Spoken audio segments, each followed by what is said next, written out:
Hi guys, so the topic for this week's Self-Care Sunday is stress factors and balancing them all. So there's so many things that causes us stress in our everyday lives.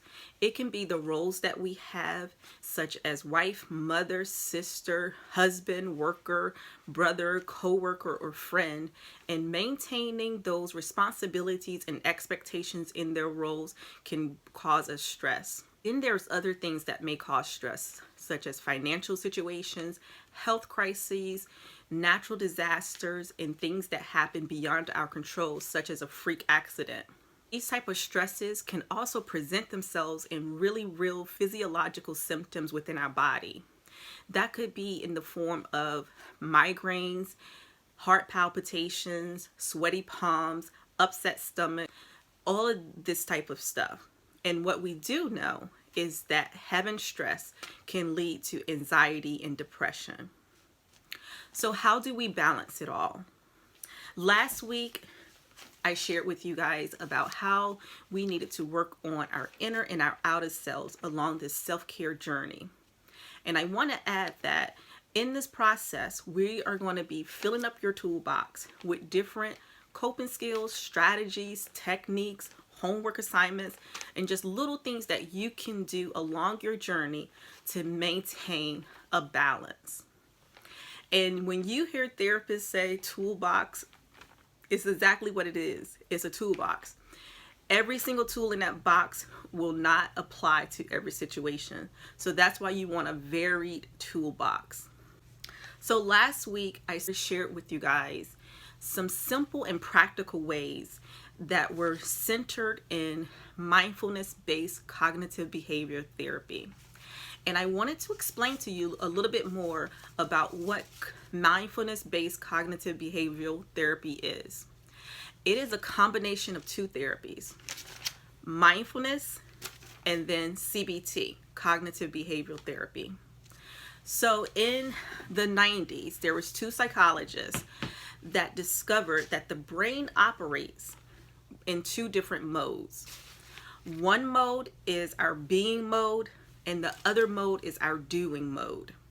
And if you want to look at your being mode as the mindfulness side and your doing mode as that CBT stuff, and I'm going to show you how it kind of all interplays. So in the mindfulness is all about being. It's all about being self-aware, being in the present.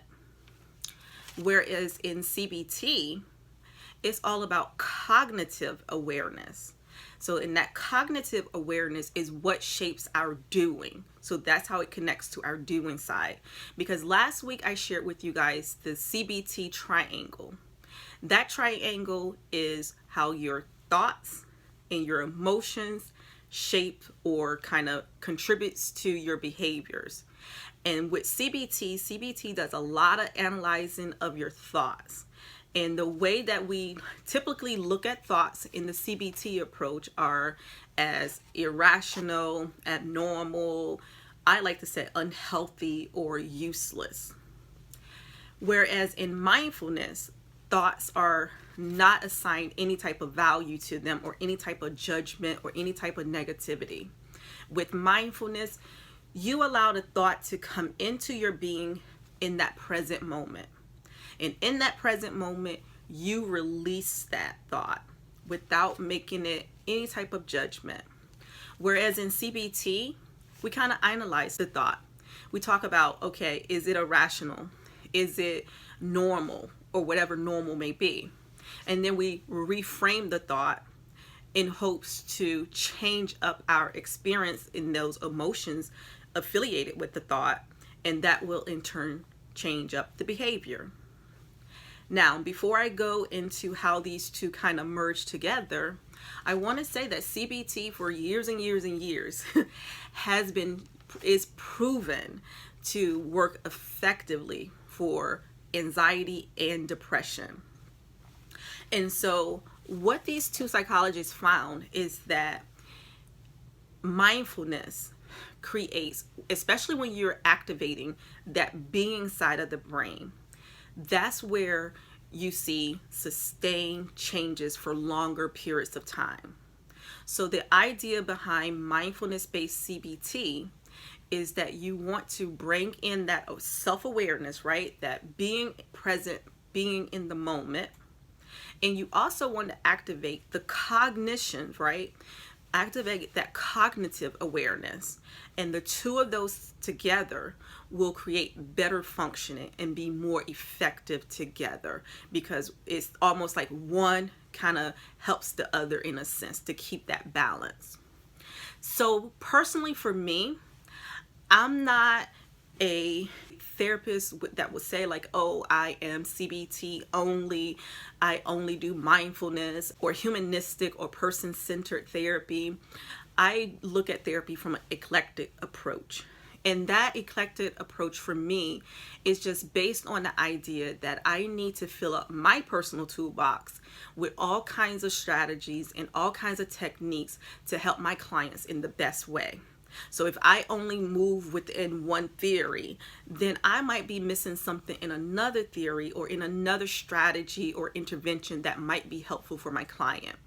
So I always look at myself in that particular way. The other thing is, I wanted to give you guys this piece of like explaining to you what mindfulness based cognitive behavioral therapy is, because part of our job is to give you guys psychoeducation. And psychoeducation is one of the biggest tools that a therapist can put in your toolbox. So when I hear clients, or if I hear like people talking about like, different things that their therapists have said about this, that, or whatever, I be giving them mad kudos. And when I know it's being looked at from a psychological lens and that they are understanding themselves from a psychological lens, I'm like, wow, mad kudos to you. But the one part that I like to be careful about, that we don't want to do as therapists, and what we don't want to impart in our clients to do, is that act of pathologizing. And we don't want to not be able to separate our clients from their diagnosis. So when you pathologize, in essence, what you're saying is that everybody with bipolar, they do this, this, and this. Or everybody with depression, they do this, this, and this. And what we do know is everybody's situation may not be the exact same. There is a time and place for diagnosis, but at some points it's not really necessary unless we're going to provide it in a psychoeducational type of way, because that's one of the worst things that we can do, and that takes away the person themselves, because you always want to look at your client as a person and not be like that bipolar person, that person with anxiety, or that depressed person or something like that. So you want to just be really, really careful with that. So guys, how do we use our tools, right? How do we get to that level of self-awareness where we are checking in with ourselves daily, sometimes up to the minute, sometimes every hour? It can be an exhausting process. First, number one, everybody is an expert of their life and their life experiences, and that you know yourself the best. You know the things that you need, and you know the things that you need to be doing. It's the problem sometimes of coming to that self-awareness of what you need and discovering what you need to be doing. So I know some people will say, I tried a lot of this stuff, but it's not working for me. And that's where you have to tap in just a little bit more deeper. Unless your toolbox is really varied and has different strategies and techniques, and unless you are very self-aware, and again, it could be a journey to get in there. As I said, it is a journey. So next week, I want to delve a little bit more into self-awareness, because I know that there's some people out there that are saying, hey, I tried this stuff. It's really not working for me. What will work for me?